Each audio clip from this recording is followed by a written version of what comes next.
What's up, everybody? I'm back. It's me, Vish Kumaran. I know that by popular demand, I guess, kind of, on the YouTube community, we decided that I was going to do a post-game stream today and then a stream tomorrow where, I get the opportunity to go back and watch the game, digest my thoughts, and give some more analysis on why I think the 49ers beat the Rams. Right now, you get my real raw reaction. I mean, first of all, what a game. Huge win for the 49ers. They're now first in the NFC West, and it was the kind of 49ers football that they need to play to win long term, right? The defense has to play like this. The defense is the best in the NFL. It's phenomenal. It's the best defense in the NFL. There's not a defense that compares to it. I think right now, D'Amico Ryans is the best defensive coordinator in the NFL. The Niners have a great variety of things they do on defense, and they're elite on every level. Starts off, Nick Bosa was phenomenal today. Nick Bosa is also phenomenal every game, but he was exceptional today. He dominated the entire game, and it was good that he dominated because the Niners' defensive line is slowly getting thin. Eric Armstead got hurt today. Javon Kinlaw didn't play, but it didn't matter. Ebukam played very well. Drake Jackson got a couple pressures in there. But it all starts and ends with Nick Bosa. He was phenomenal. The linebackers were terrific. Fred Warner was flying around everywhere. Same with Dre Greenlaw. I thought Diamador Lenore, this is the second straight game he's played extremely well. He's playing extremely aggressive. They're blitzing him off the slot, very similar to K'Wan Williams. He's doing a really good job tackling in the run game. So that's good to see. And then, of course, Mooney Ward and Emmanuel Mosley both had their fourth straight excellent games of the season. Both are phenomenal players. And then finally, of course, we got to get to the safeties, right? Tashaun Gibson dropped what should have been an interception earlier in this game, and he's been playing very well this season. He's kind of been the replacement for Jaquiski Tart, a veteran player that's very steady, knows how to play in the post, doesn't give up big plays. He's kind of done that. And then they have the superstar next to him. This guy is phenomenal. I have kind of had a journey with my thoughts on Talanoa Hufanga, but I got to the right side of this eventually. I mean, I was able to watch the game week one live, and Talanoa Hufanga in a field that's 6 inches underwater is just flying around. He recognizes run versus pass so quickly. He triggers so quickly. There's no hesitation to him. He comes downhill so quickly. He is such a good safety. I think Talanoa Hufanga today is one of the 10 best safeties in the NFL. I think he's the best safety in the NFL against the run. The Niners haven't been able to drop him down and have him play as low as he played in weeks 1 and 2. That's why he hasn't had as many stops in the run game. They've had to play more shell coverage and too high, given that the last 2 games they've had to play Russell Wilson, and then they had to play Matthew Stafford, 2 quarterbacks that can really push the ball down the field. But so that's why Hufanga hasn't had as many eye-popping plays in the run game recently, but he's still as good as anybody in the run game. And then the interception on the screen, it's unreal recognition, and then to recognize and trigger that quickly and then have the reaction time to catch the screen, it was an unreal play. It's one of the better defensive plays you're going to see, I think, on any given Sunday in the NFL. Talanoa Hufanga is a phenomenal football player. He's the reason I would say that he's one of the biggest reasons I would say right now that the Niners are 2-2. He's one of the biggest reasons I would say that they have the best defense in the NFL. I'm so excited because this looks like another 5th round Niners just hit it out of the park. They found another gem. He looks like a superstar. The recognition he plays with, the awareness he plays with, the way he's able to understand run versus pass. I mean, I cannot put into words how well he's playing. It's really, really cool to see. And I think all of us Niner fans should be really, really excited because the Niners have another star safety who's not played yet this year, and that's Jimmy Ward. And if he comes back and you add the things he does with his ability in man coverage, which he's the best safety in the NFL, his ability to take tight ends in man coverage, his tackling, you add all of those things, his ability to be able to fit the run from depth, those type of things, you bring all of those things into the equation. Niners defense it's special, and I'm excited to see how it can go. I did want to also talk about the offense here. I know I'm kind of rambling, so if anybody's got questions, throw them in the chat. I'll answer a few questions here before I go. I don't expect this stream to be going for too long, though. I do want to mention that. Um, the other thing is that, right, with the offense, right, we got to talk about Jimmy Garoppolo. I thought Jimmy Garoppolo played quite well today, to be totally honest with you. Obviously, there were a couple throws you would like to have back with Garoppolo. The throw to Charlie Warner, that's a touchdown. He throws the ball out over his left shoulder. Warner has got the guy beat. There's no need to put that ball near the sideline. It was just a bad throw. But besides that, I mean, the throw to Debo and the touchdown's a little iffy. I guess I'll give him the benefit of the doubt that maybe he saw the corner was squatting on the slant and he threw it just a bit high so that the corner didn't have a chance to jump in and Debo could go up and get it. Maybe. It's not the world's greatest throw, not the world's greatest decision, but obviously Debo is Debo.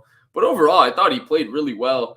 The throw to Kittle over the middle, the early slant to Ayuk, he had a couple throws to Jennings. I thought he was sharp. I thought he played on time and on schedule, which is really, really important for him, especially with the offensive line, having this rotation between between Brunskill and Burford. I'll talk about that a little bit more in a bit. But yeah, with the offensive line being a little bit iffy, he has to play on time, on schedule. The offensive line, I thought, overall played quite well, besides that one clear assignment bust from Burford when he just didn't block Aaron Donald. What are you doing? But overall, I thought Jimmy Garoppolo was good. I thought he played well. I thought if he plays like this, the Niners can once again go to the NFC Championship game. This is the Jimmy Garoppolo you expect. This is the Garoppolo that I think we expected to see bounce back. It was good to see.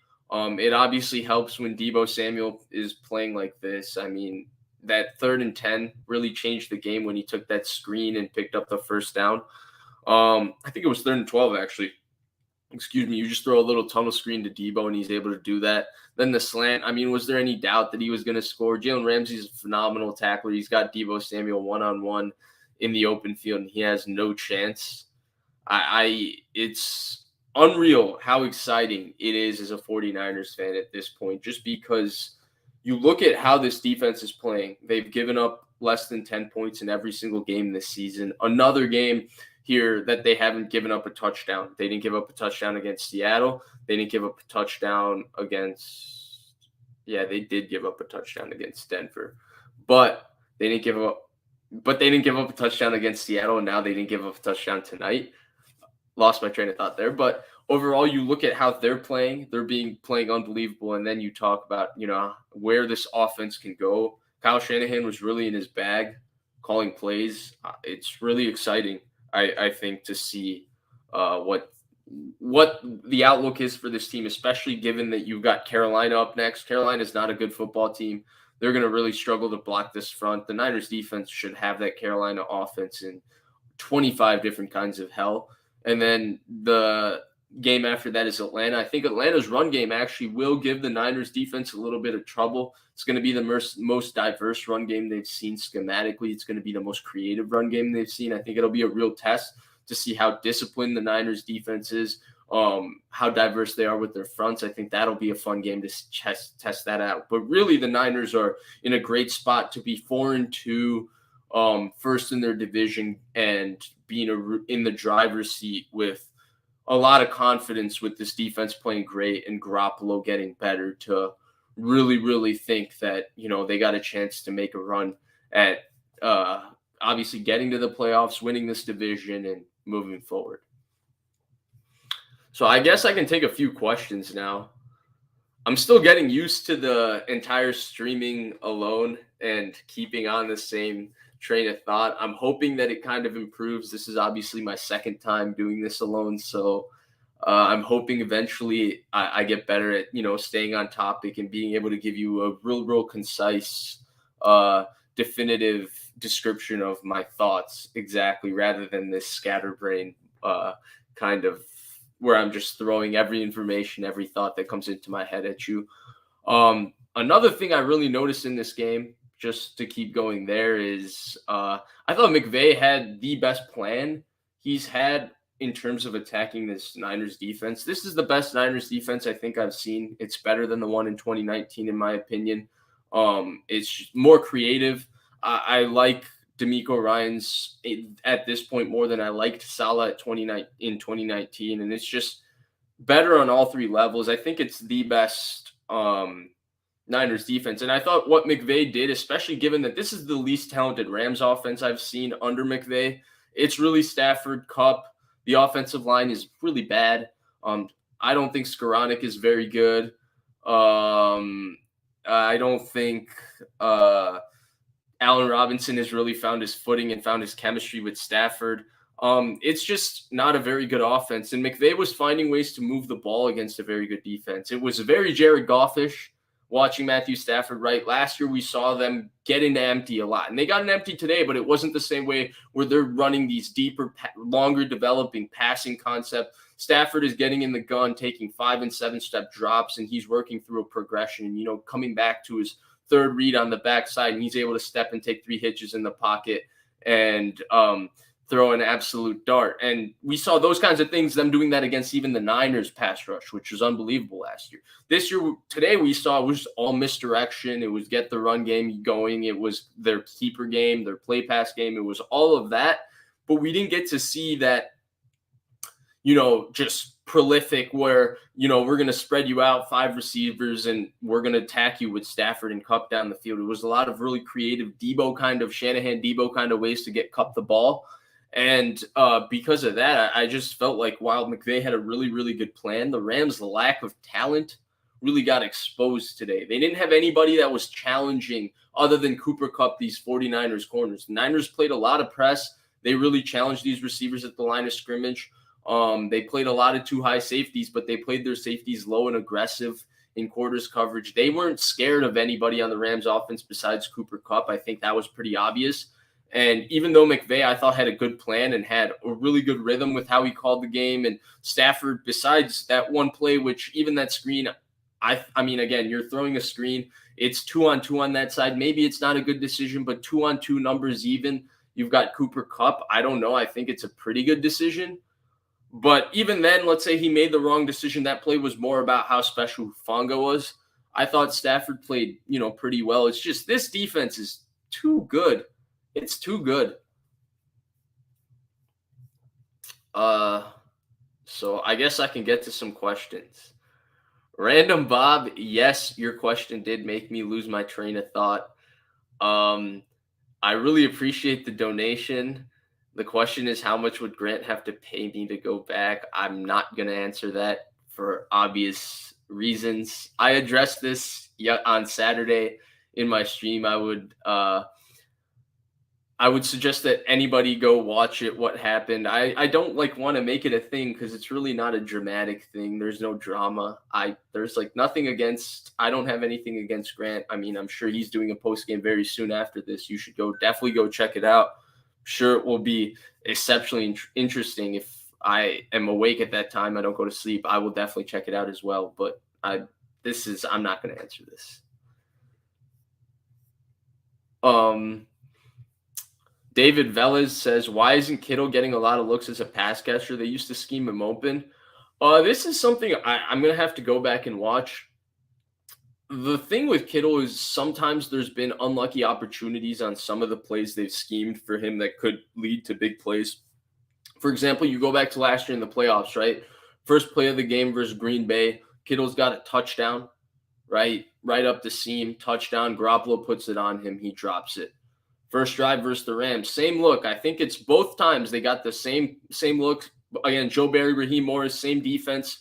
Both come from the Rams. Both come from the Tampa staff with Monty Kiffin. But then Joe Barry was the linebackers coach with Brandon Staley with the Rams. Brandon Staley, that Vic Fangio defense. And then Raheem Morris basically runs Brandon Staley's scheme as the defensive coordinator with the Rams. And so they had quarters coverage. They got Kittle up open versus again right up the seam against Green Bay. Kittle dropped it against the Rams in the NFC Championship game. Garoppolo missed him. I don't mean to go there as saying that's why, but it's an example of, it's just hasn't synced with Kittle right now. I don't know what exactly happened today. I thought the ball that Garoppolo did throw him was a phenomenal throw in a really tight window over the middle of the field. And I thought the touchdown throw that, Kittle didn't get his other foot in, I thought that was one of the better throws I've ever seen Garoppolo make. To hang in the pocket, his first option wasn't open, and it was quick game to reset his feet, hang in the pocket, don't, get happy feet and lose his poise, keep his poise, keep his eyes down the field, and make a really great throw along the back pylon, just laying it out for Kittle. I thought it was really a great play. I'll have to go back and see whether he's getting looks or not. I don't know if that's the case. But again, it's really, really tough because I think one thing that Shanahan has made clear the last 2 years is that this offense is Deebo Samuel centric. This offense goes how Deebo Samuel goes. They try to get Deebo Samuel the ball. And Ayuk had a phenomenal camp. Ayuk had a really, really good end of the season. It feels like Ayuk has become the second option in this offense. So it'll be interesting to see. Kittle's also coming off of an injury. The offensive line also needs Kittle blocking. There's a lot of different variables to it. I wouldn't be too worried about Kittle's looks today. I think it's something to monitor as the season goes on. Even his production, usually, from what I remember in 2019 in 2020 and 2021, it's been a little bit where Kittle is hot and cold. He has weeks where it's 3 catches, 25 yards, 3 catches, 30 yards. And then suddenly he'll have a 2-week stretch where it's 11 catches, 115 yards, 14 catches, 125 yards, like that game against Atlanta. Cincinnati last year was a big game. Seattle last year, Kittle had a big game, if I remember correctly. So I wouldn't be too alarmed about this yet. Eric, again, I addressed this in my last stream. I'm just going to stop addressing it now from now on, but please go watch it there again. I don't want to make this a big deal, but it seems to keep being made one. So, great to see you. Kyle Shanahan will be the real deal. I absolutely agree. I thought this was a great game for Shanahan as a coach. He had an unbelievable rhythm all game as a play caller. Niners offense was really flowing. Garoppolo was playing very, very well. I think it's really, really good signs. When Deebo's playing like that, the Niners offense can beat anybody. Because really, the difficult thing for the Niners offense, especially with Garoppolo at quarterback, is getting explosive plays, right? And usually Shanahan is really, really good at scheming up those explosive plays.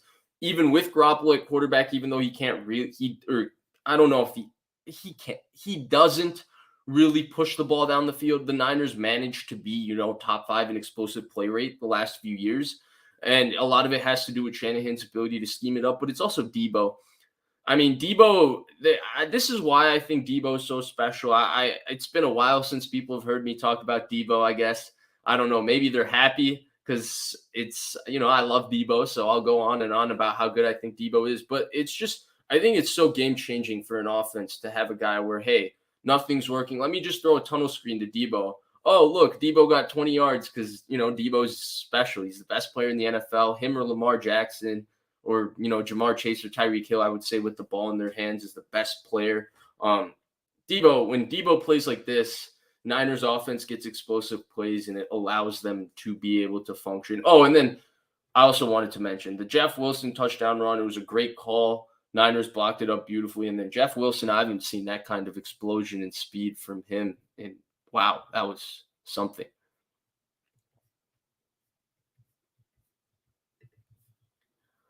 Oh, thank you, Manuel. I really appreciate it. I'm also glad to be back. I'm glad to be here. I appreciate all of you coming and supporting me. And I will be back. I'll probably be live here for another 10, 15 minutes, but I'll be back tomorrow with maybe for an hour in the evening once I'm done with work and give you a longer breakdown. Hopefully I'll get a chance to watch the game back and, maybe watch the film and see because it's a great win for the Niners. It's going to be a fun game to watch back and, see what the Niners really did to, win that game. Yeah, this really needs to be chanted. I think this is a really good question. Who will be the best next defensive coordinator after DeMeco Ryans leaves? I think at this point it should be kind of a foregone conclusion. If D'Amico Ryans doesn't get a head coaching job in this cycle, I think the NFL messed up. He's unbelievably good as a defensive coordinator. I think one of the toughest things actually in the NFL, this is a little bit of a side tangent. Sometimes I think you guys like my side tangents. I don't know if you do, but I'm going to go on it anyway. I think one of the dumbest things about the NFL is that the way the promotion works in the NFL within the coaching business, you don't show the skill set that's required to know that you're good at the next job. So, for example, like being a really, really good quarterbacks coach doesn't mean that you can manage a staff and manage and instill a philosophy, install an offense, and be a really, really good coordinator.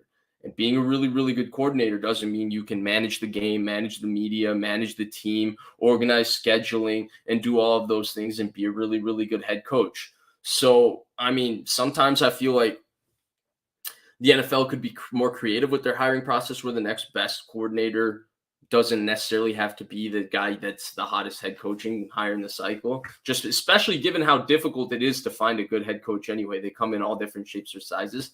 Weird tangent, but the point is D'Amico Ryans either way should be one of those guys that should be a shoo-in. I mean, he's a former player who was a phenomenal player, carried himself as a player with the utmost professionalism and was highly regarded, has had a meteoric rise through the coaching ranks. I mean, he was a quality controls coach in just 2017. Now he's arguably the best defensive coordinator in football. So I think he's surely going to be a head coach next year. Who will be the next defensive coordinator? I hope it's Vic Fangio. Vic Fangio has been around 49ers practice recently. I think that he's a guy that seems to have a lot of respect for Kyle Shanahan. I think it would be really, really cool to see him as the defensive coordinator back here in San Francisco. Some of those defenses in 2011, 2012, 2013, 2014, some of the best we've ever seen for the 49ers. I mean, the 2011 defense was unreal. So that's who I would hope. I don't know if there's a guy within the staff that's, a guy that's promotable. I don't know if they have a young guy the way they had D'Amico, but yeah, I think that's who I would choose if I was going to pick the next defensive coordinator after D'Amico. Preston, really appreciate the donation, man. Excuse me. Says, great to see you back. Very interested to see this team match up with offenses less aggressive in setting the edge. I'm not exactly sure what you mean by that, Preston. If you could clarify that in the comments, I'd appreciate it.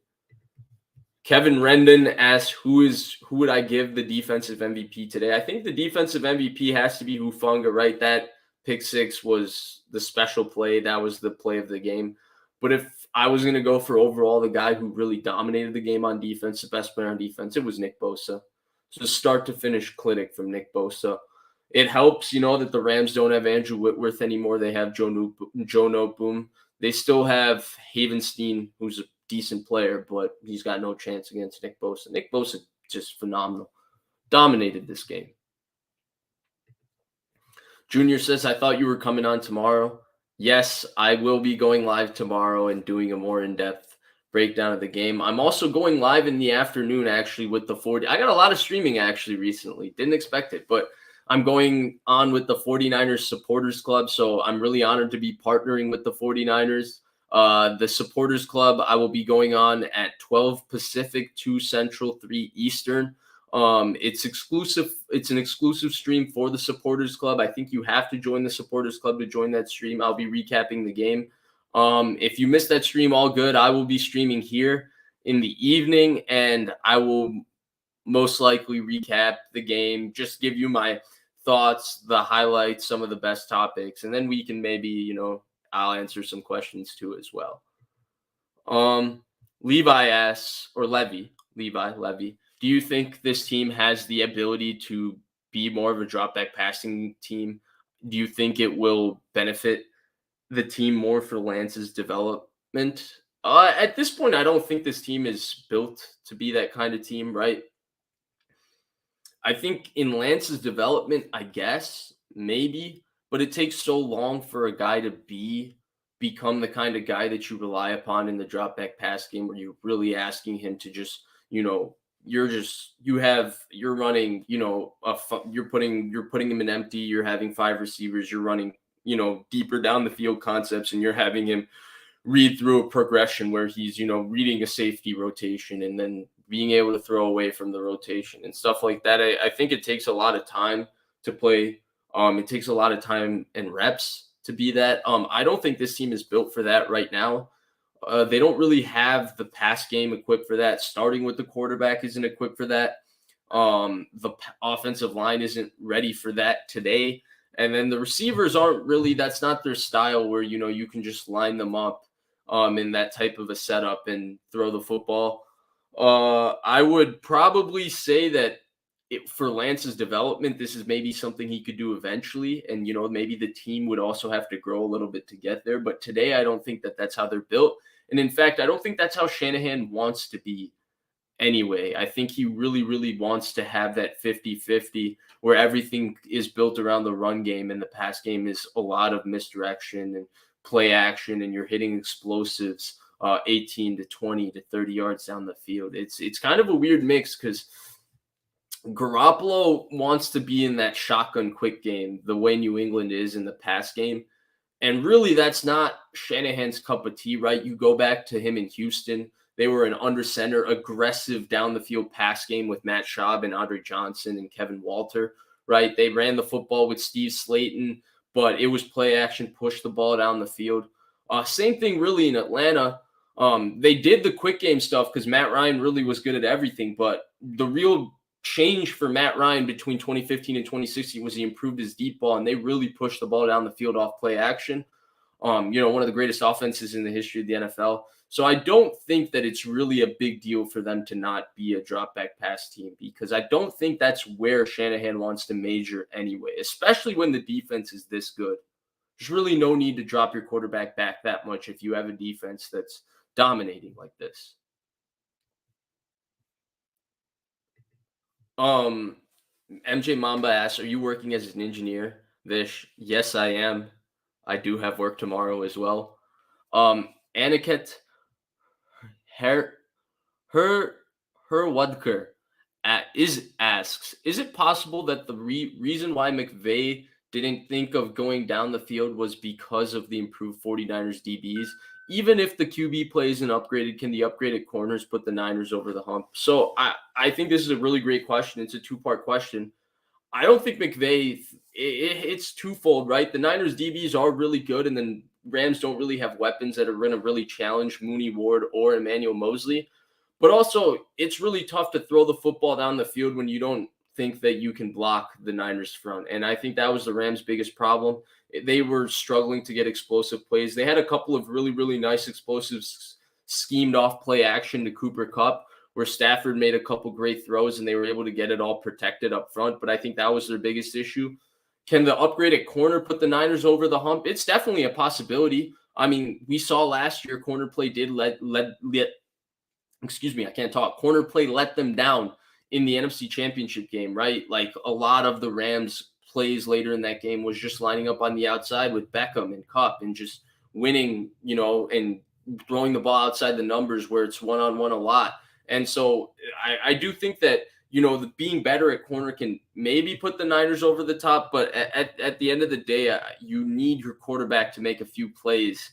And, the way Garoppolo played today is definitely enough to get the Niners to another Super Bowl. But when you get to that Super Bowl and you're playing equally talented teams like the Chiefs, the Bills, these kinds of teams that also have the super alien at quarterback, the margins for what your team can eventually do become so thin, right? Because even with the Mahomes, we saw the Niners defense can play outstanding for 3.5 quarters.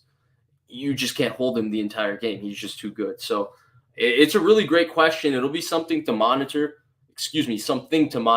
If there's one thing I would say that makes me more confident in the Niners defense taking this team and putting it over the top, it's the fact that they're turning the football over.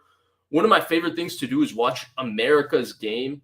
It's a really, really nice thing that NFL Films makes. And there's the O2 Bucks America's Game. And it's really, that's one of my personal favorites, actually, because Warren Sapp is in it. And I think Warren Sapp is just an entertaining character. And Warren Sapp talks about how John Gruden challenged the Bucks before O2 to be a Super Bowl defense, they got to score on defense. And that season, I think they set the NFL record in points scored by a defense. Derek Brooks, I think, won Defensive Player of the Year, and they scored a lot of touchdowns on defense. And I think similarly, the difference through 4 games in how aggressive the Niners defense has been forcing the turnovers, whether it's making plays with the ball in the air. Talanoa Hufanga has definitely changed that. Same with Tashawn Gibson, who brings a lot of credibility. He has 29, I think, career interceptions, which is nothing to scoff at. And they've been able to take the ball away, and they've been able to score, right? I mean, the Hufanga touchdown, and then, well, this is their first touchdown, I guess, on defense. But they've been able to create scoring opportunities, I guess, on defense. But the point, more or less, I think still stands that I think by doing those things, the Niners defense is capable of possibly taking this team over the top and being the kind of team that wins with a defense-centric roster.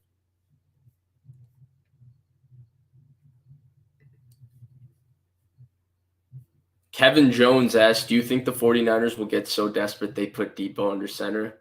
I mean, honestly, I'll be honest with you, Kevin. I wouldn't be shocked if there's a Wildcat package with Debo at some point this year. Debo showed us against the Rams last year that he can throw it a little bit. I mean, that wasn't a bad throw to Juwan Jennings. He's practicing throwing the football every game in the pregame with Niners fans. Maybe they'll have a Wildcat package with him at quarterback. Jokes aside, I really do believe they might have one. But yeah, Debo is just a superstar.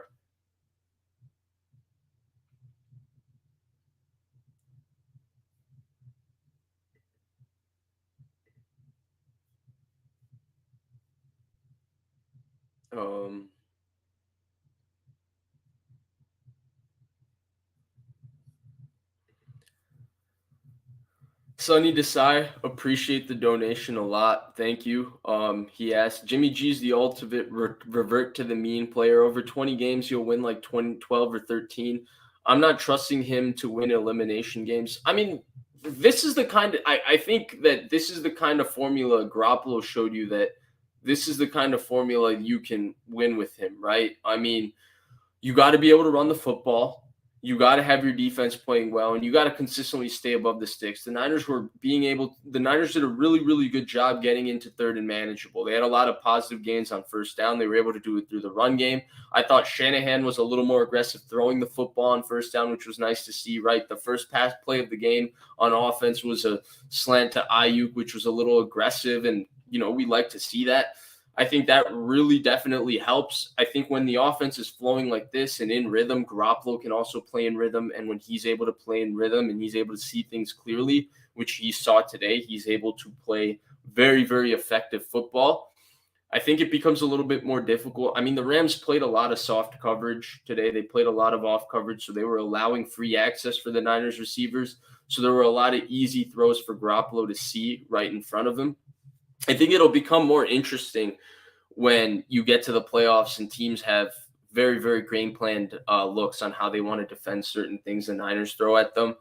And you're making Garoppolo have to react, and where, he's not able to see exactly everything clearly and being able to pull the trigger on the ball exactly when he wants. That's when the ball tends to spray with Garoppolo.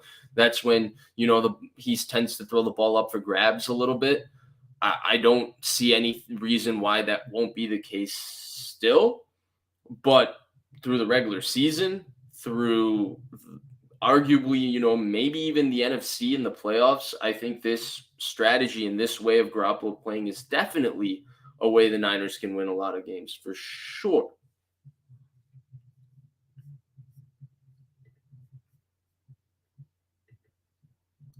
This is a great question from Random Bob. What do you think about how Demo is playing? I think Diamador Lenore has been terrific through 2 games. I thought Womack played pretty good through the first 2 games, to be honest. But I think Diamador Lenore has been awesome. He's playing a lot. He's looking a lot like K'Wan Williams out there. He's been really, really physical. He's been he plays fast, meaning that there's no hesitancy to how he's playing. When he sees something, he's going. He's a terrific tackler. I think it's really exciting to see how he's playing. I mean, I'm telling you, the Niners in the 5th round, man, it's something else, right? George Kittle, Dre Greenlaw, we know those names. but then you start stacking it up with how well Hufanga is playing, how well Diamador Lenore has played the last 2 games. It's really exciting to see. But yeah, I think he's played very, very well, like very well. And this is that exact question. My fault. I saw his question and I wanted to read it. I just answered it. Really appreciate the donation, Tutu. Yes, Diamador Lenore has been terrific. I think he has locked up the starting nickel spot. I don't think that I think it'll be a nice long-term battle to see between him and Womack, though I do think that, not to take the conversation a year down the road, but something I talked about, on Saturday was that Emmanuel Mosley is going to make a lot of money this offseason. Emmanuel Mosley is going to make a lot of money. He's playing like a top, 15, 20 starting corner in the NFL, 15 starting corner in the NFL. He's been awesome. Well, there's a real possibility, especially given Womack's physical profile, given that his length is that of a bigger guy, even though he has a smaller frame and he played on the outside in the preseason. It's a possibility that Womack could start on the outside, Lenore could kick inside, and Mooney Ward could be starting with them, obviously, next year. So it's tough to say, but I do think Lenore right now has definitely locked in that nickel starting role. It'll be fun to go back and watch this game. I thought, just watching it on TV, he looked really good. It'll be fun to go back and watch it, but he was also awesome a week ago. So Lakers 24 asked, am I going to do more live streams? Well, I'm going to do one tonight, and then I'll do one tomorrow, and then we'll see. I'll do another one during the week. I'm going to do as many as I can fit in, as many as people would like me to do. I know that, if I stream too many times, people will be like, get this guy off YouTube. This crazy guy doesn't know what he's talking about, the guy who streams from his bedroom. So I don't want to, wear people out. So I'm just sticking with this for now. And Jesus, that's kind of disgusting. The chat.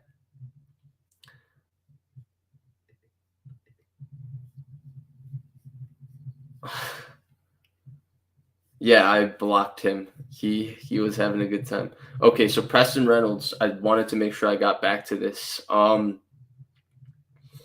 Shanny didn't spread out carries at all. Needed to see it to get it to Mason more. Yeah, I don't think Mason is in their trust circle right now. I think that's pretty clear. They don't trust something about him. I don't know if that's in the run game. They don't trust him in the pass game. They don't trust him pass protecting. But it's clear. I mean, today they really went with Jeff Wilson Jr. from what I saw almost fully. Maybe I saw a different back in there. I don't think I did. I wish I was paying closer attention to that, but I was not. But they clearly don't trust Jordan Mason at this point. I know Jordan Mason is like the fan favorite. He's everybody's guy, but there's clearly something they don't trust about him at this point.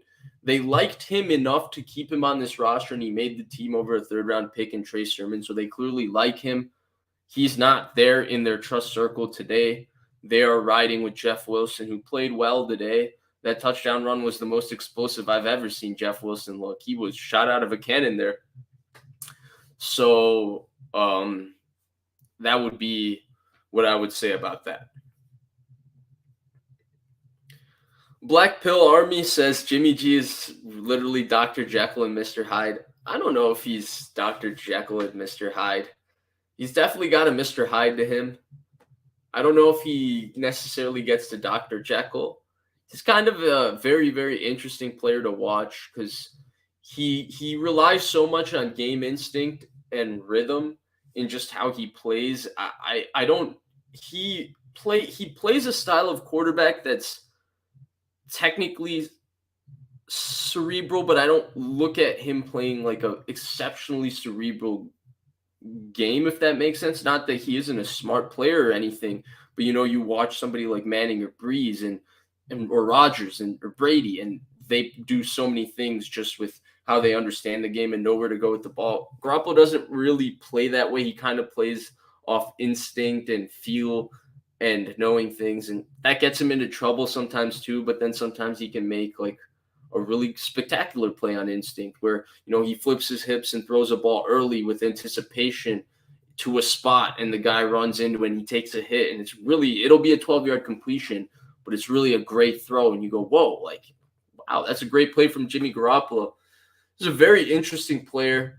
I don't I every year I think like how would I feel if I don't have to watch Jimmy Garoppolo next year? And the nice thing is I never have to experience not having to watch Garoppolo because he just keeps coming back. It's like I go through the same phases. Jesse Naylor, Last Second Sports, subscribe there by the way, always has post that circle on Twitter with the Jimmy Garoppolo cycle. It's hilariously true. You go through that cycle of fandom with him, but it's yeah, Dr. Jekyll and Mr. Hyde. I don't know if I would describe it as that just because I don't know if his good is really Dr. Jekyll, if that makes sense. Nothing against him. He played really well tonight, but yeah.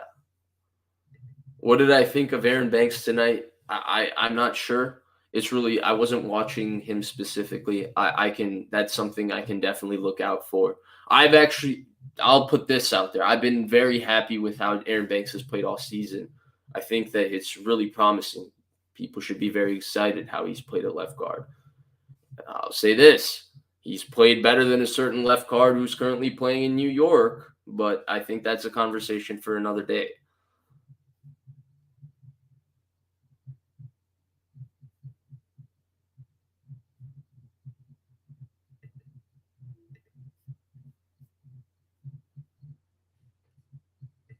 What did I think of Jimmy's deep passes tonight?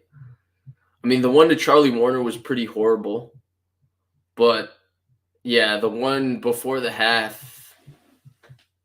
I mean, he just took a shot versus one on one. I don't know why Ray McLeod was his choice. Maybe they just wanted to take the shot on number 6, the corner, the other corner on the Rams. I'm blanking on his name right now, but maybe they wanted to take the shot there. The ball hung up on the air a little bit. It looked like he kind of maxed out his arm, throwing that ball all the way out there. I don't know. They didn't throw the Hail Mary on 4th and 3, which made me wonder, well, can he get the ball to the end zone from the 45? I do think he can. I'm not 100% sure, though. It'd be interesting if someone asked Shanahan. But overall, I thought he played really, really well, so I don't think there needs to really be a nitpick on those. But if you want me to nitpick, that's what I would say. I'm going to probably stream for another 5-6 minutes or so. So if you have questions, get them in right now. I'd love to answer. This is funny. Yeah, Jimmy G has all pro mechanics with practice squad decision making. He's a very interesting player to me because usually, pocket passers play with a very, very refined sense of timing. He doesn't play with a great sense of timing, but his release is so quick that it's able to mitigate sometimes when he's late. He's able to just flick the ball out there. I mean, he's interesting for sure. He does some things that are really, really exceptional at times. Like there are certain plays where like it feels it's an experience. Every play, every game is an experience, man. With Jimmy G, I there will be one day that I might wake up and I might have blood pressure from the highs and lows that Jimmy G has caused me the last 5 years. Because man, it's a roller coaster. But he played really, really solid today. It's good to see him playing like that, and I hope he can stack on this. Because actually, I'll go on a little tangent. One of the frustrating things for me with Garoppolo is I feel like he'll have a really, really good game, and you'll think, well, this is a turning point for Garoppolo. He's going to start playing really, really well. Classic case is Week 8 of the 2019 season, the best game I've ever seen Jimmy Garoppolo play versus Arizona on Halloween on Thursday Night Football. I thought that would be kind of a launching point, and Garoppolo did play well the second half of 2019, but that game wasn't really a takeoff point for anything. It was just that play he played really well in that game, and that game was kind of just in one-off. And similarly in 2020, I thought the game against the Rams was that way when Shanahan was scheming and cooking it up. Nah, it feels like if he gets hot, he's not really a streaky player. He just plays with the same inconsistency down in and down out. It's just kind of how it goes. I don't know how to describe it really. He's a very, very interesting player to watch. his upper body mechanics are very much all pro teach tape mechanics from everything I've learned and studied about it, which I mean, let me tell you, QB mechanics is a very, very hard thing to really understand, especially for somebody like me who isn't actively participating in throwing a football and practicing that skill. It's a very, very hard thing to understand because every person sequences their body in a different way. And Garoppolo's upper body, the way he's able to control, he's a snap thrower, so he really throws fully on hip rotation. And how quick his release is, and how there's no wasted motion in his release. Like those things are like truly, truly high level. Um, a lot of experts on QB mechanics, especially the upper body mechanics and how the body moves, would consider Garoppolo's mechanics almost a teach tape kind of. A lot of good mechanics, but Brady's probably mechanically the best. But so he does have very, very good mechanics. Just wanted to say that there's flaws with him, but we can accept the things that he does do well. When am I gonna get better lighting, better camera quality, audio quality, production value? Look, I'm trying my best. I got a mic. I have good Wi-Fi. I have a good light too. It just doesn't seem to be working out great for me. The production quality is also the production quality I'll give you. It's not my best. I will slowly try and upgrade those things. I will say that I do have intro and branding coming on here pretty soon. My buddy Mr. Roscoe, shout out to him, the best guy in branding. If you need anything, go to @Mr. Roscoe's on Twitter. He's creating some stuff for me, so I'm excited to see that. But you called me out, Random Bob. I get it. It's not my best. I'll definitely work harder for it on it for you guys, and next time definitely give you something. Is Lakin playing poorly in New York? Just because I mentioned that with Banks, yes. Lakin Tomlinson has not played very well, apparently, in New York. I personally have only watched one of their games, so I don't know. I cannot verify it myself. Just reading what other reporters. Well, they're not. Well, other reporters and social media. It seems like Lakin Tomlinson has not had the easiest of times in New York. I can probably take one more question.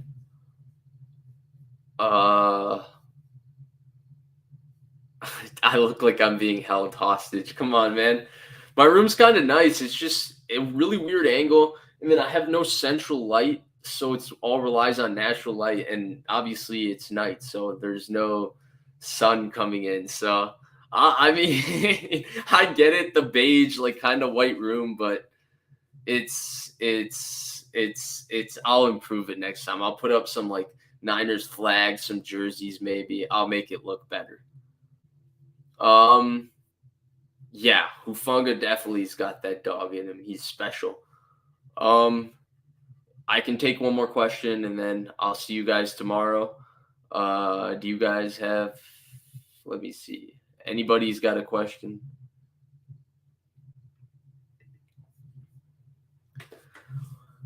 Vish, let it go. What's the move at tackle for the Niners? What do I need to let go? Um, I'll definitely let that go. But what's the move at tackle? It's got to be Jalen Moore, right? And I thought today was very promising for Jalen Moore. Jalen Moore came into this game at a tough spot in this game. I think what we saw against Denver on Sunday night, and it's a phrase I love. Kyle Shanahan uses this phrase a lot, right? The moment's not too big for him when he's talking about these younger players. Jalen Moore Sunday night versus the Broncos was a classic example of a young player, the moment being too big for him. He was not ready in that moment on the road against Denver in those lights on Sunday Night Football to have to block Randy Gregory or Bradley Chubb. He really, really struggled. The broadcast brought it up today, right? He played 7 snaps, 2 pressures, and 1 sack given up in 7 snaps. That's not very good. Well, today I thought Colton McKivitz won. You didn't hear his name, right? So that means he played well, usually for an offensive lineman. No, but he did play well. The Niners have a really, really good plan on how they want to protect against the Rams. It's really Shanahan's brilliance, the way he's able to set up the run game, the way he's able to slow down the pass rush with misdirection, the way they vary their snap counts, the way they're able to get a rhythm and flow to their offense, sometimes coming up to the ball quickly, sometimes, huddling and going slow. Just all of those type of things allow the Niners to have a lot of success against the Rams front, and it's something they've done. They've beaten them 7 straight times in the regular season. My goodness, this adult dating site will not go away. I don't think anybody wants the adult dating site either. Okay, so McKivitz also has a torn ACL. This is great, interesting news. Not great news, excuse me, but it's definitely interesting news because now, Jalen Moore has to play really, really well. Next week against Carolina will be a good game to see because Brian Burns is a hell of a player. He usually lines up on the offense is right, the defense is left. So he rushes. He'll most likely rush against Mike McGlinchey, but I wouldn't be shocked if Phil Snow tries to get him against Jalen Moore. Brian Burns is a top 10 edge rusher in the NFL. Give him a chance against a young player, but for him to come in, even if it was at home in the middle of a division game on Monday Night Football and replace Colton McKivitz, I thought it was very, very promising, and I'll be interested to go back and watch and see how he played, but the Niners, if McKivitz did tear his MCL, which it seems like he did, and obviously Trent Williams is out for, a couple more weeks, the Niners are going to need a lot from Jalen Moore. And it feels, I don't want to go there, but because it's really not that, but it feels a little bit like 2019, where here we are in week 4. In 2019, after week 4, they beat the Cleveland Browns in a thrilling Monday night game. Excuse me, that was week 5 because the Niners had a week 4 bye. But after 4 games, and, we found out the Niners didn't have Mike McGlinchey and Joe Staley was out for an extended period of time. Now right here, the Niners have to go through it with Trent Williams out and now Colton McKivitz out. You have to go through the kind of – you expect a similar kind of thing from Jalen Moore that you got from Justin School. In fact, I think Jalen Moore is way more talented than Justin School, so I would hope he could play better than that. But I wouldn't mind it if he plays as the way Justin School played. Either way, I expect Kyle Shanahan to have a really good plan. This is the last question I'll take, and then I do got to go. But I will be back tomorrow. Thank you, everybody, for joining. We have a lot of people in here. This is something I think I'm going to do after every game. It seems like it was pretty well received. I do think I was very scattered with my thoughts after the game. I don't know if people really enjoyed that. Please do give me feedback on those types of things so that I can really improve on those things for the next time. Let me know. But the Brunskill rotation, I'm not sure. I don't know if it's maybe they wanted to get Brunskill reps. I don't know if it's an ongoing competition at the moment between Brunskill and Burford. I do know Burford had the early assignment bust, and then they started doing that rotation. That assignment bust was definitely on Burford because McGlinchey had Leonard Floyd lined up right in front of him, so he had to block him for sure. Burford just missed blocking Aaron Donald. I thought actually both guys played pretty well. I think Burford's size and Banks' size today especially made a difference in the inside run game. This is the biggest offensive line the Niners have had, right? Burford and Banks are a little bigger than Brunskill and Laken Tomlinson were as guards. I think it's allowed, a little bit more movement in the interior of the offensive line for movement in the run game, which is really, really a positive to see, which was a positive today, especially when the Rams, they line up that front and they get so wide. It's really tough to run wide zone. It's really, really tough to run even wide zone with anybody explosive as Debo.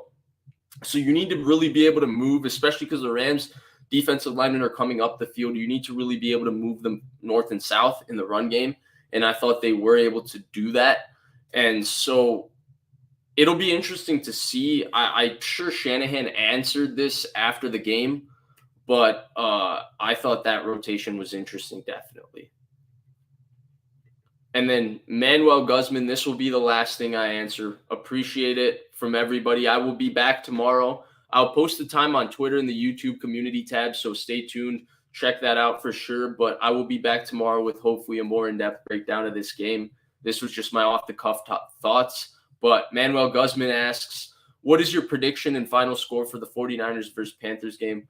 Manuel, what I would tell you is, one, I really appreciate the donation, but I'm going to stream a couple more times between now and that game, and I think I'll give you that prediction a little bit later in the week. I've not watched a lot of Carolina this season, So I don't really know what I'm working with other than the fact that I don't think they're good because I've seen their results and just seen the stats. So I look forward to, watching them this week. It'll be interesting to see what kind of stuff they're doing and how the Niners match up with that. But I would expect the Niners, just based on what I've seen off the stats, the Niners to win big.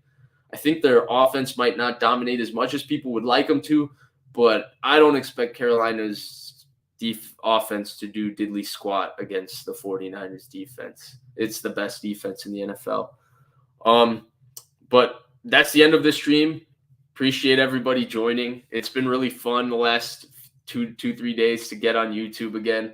Thank you all for your support. I really appreciate it, and I'll be back tomorrow. Hopefully you guys can join and watch me then. See you guys tomorrow.